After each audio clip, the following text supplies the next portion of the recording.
Hello, this is an assessment of a Bluthner Model 8 grand piano, 190 centimetres long, Aliquot scaling, made in 1910. Just moving from A to B, and they've asked us to assess it on the way through, which is something we love to do because Bluthner grand pianos are so special, and as you'll have seen on many other videos, we're really very enthusiastic about them. Looking at the keys, they're slightly on the yellow side and need buffing. In other words, they're not quite as shiny as they could be, in which case they tend to attract the dirt, but in very, very good condition. And the casework has been repolished. Apparently in 2011 it wasn't repolished, it was made good, but extraordinarily well actually. This isn't fully repolished, that takes 70 hours, and this is actually extremely good.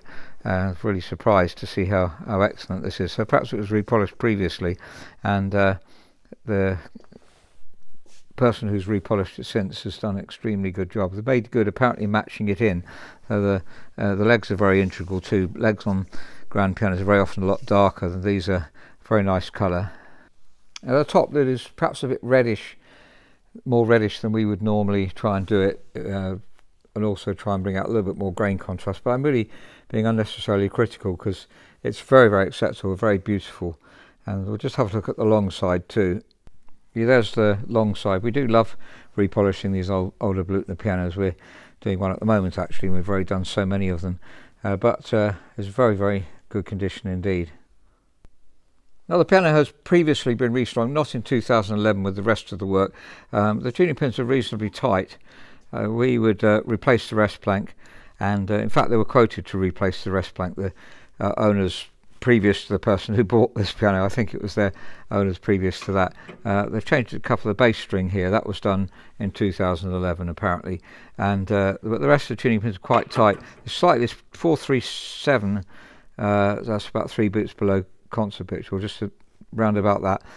They are replaced strings. We've said before, these are not new, these are not typical Bluthner strings, they're replacements, but very good quality, and have a very, as we're hearing, a very, very pleasant tone. Interestingly, I think these are galvanised strings. That gives it away. If you're in the trade, know when galvanised strings were put on.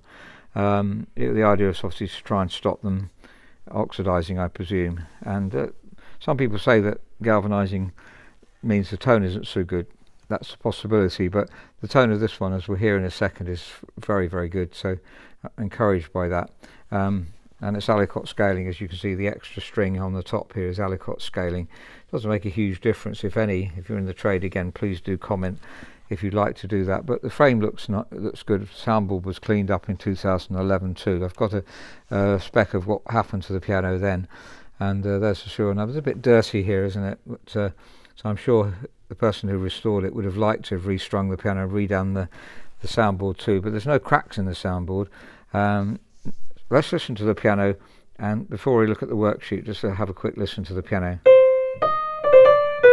It's got new hammers on, and extremely well done. Our Bluthners always are slightly weaker in the treble. That's a very good result from new hammers on a Bluthner.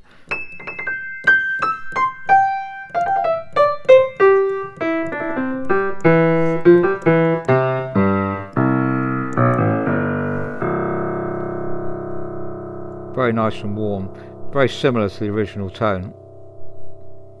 Haven't got much to compare it with in the storage area, but let's have a try. This is middle C here. Just a few notes here. And this Bechstein's in for restoration actually, so middle C.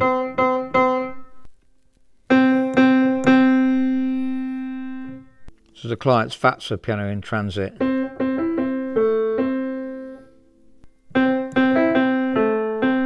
I don't know if that helps a little bit, but just to get an idea of how good the tone is on a Bluthner Grand.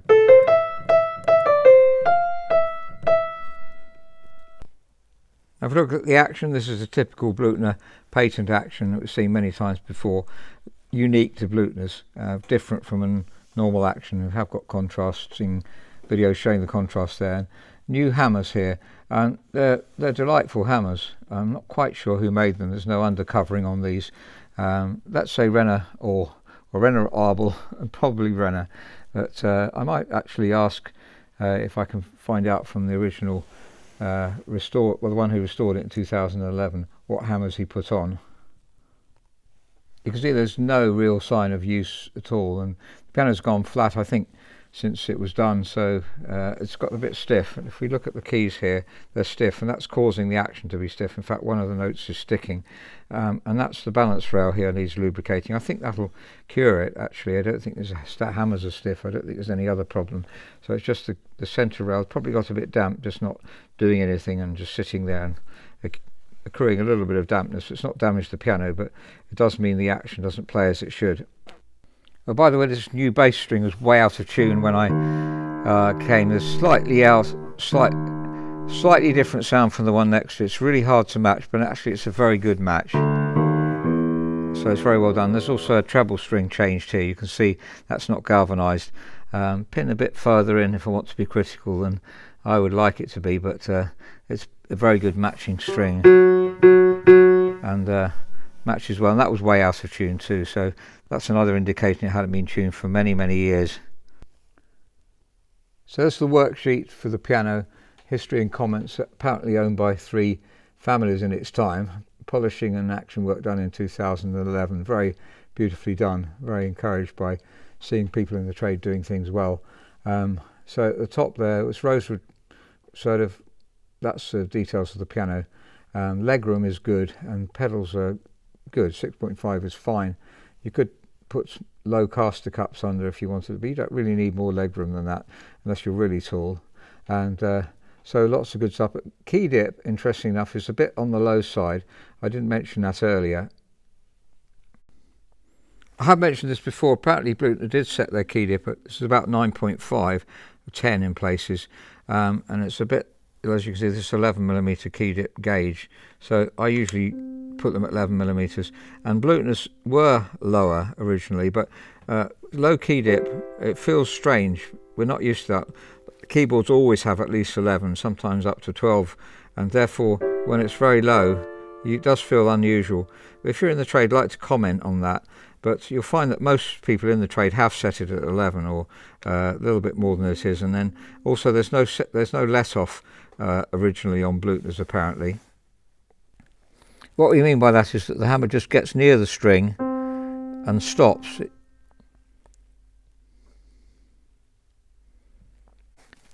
Apparently originally with Bluthner's there was very little aftertouch, so if you press you can just about feel the aftertouch if you press it down hard, and most people want a bit more aftertouch, so that's why, again, to increase the key dip by a little bit more is what we would often do, but it doesn't need doing. It does play smoothly, so maybe we don't need to do that. It's up to the client really. If we were doing a piano ourselves from scratch, we would put it at 11mm and then give a bit more aftertouch, which people prefer generally. So there's a summary here of the main work that I think would improve the piano. Lubricating the balance rail, definitely. If you look at the weighting of the keys, there's some up to 20% more, 59 for middle C, 57 for middle C there, and generally high in the bass here, 63 plus. That's really high, so it needs to be cut down, and there's 1 or 2 sticky notes as well, and that's to do with lubricating the balance rail. So there we are. I don't think other things need lubricating too much. Buffing the keys, they're a little bit needing to shine out, and possibly increase the key dip and regulate. That's something we need to discuss, obviously, as to whether the client wants that. I hope that's been helpful. Thank you very much for listening. I won't be talking over my playing, so I just want to play the piano just to get some idea of the tone of it.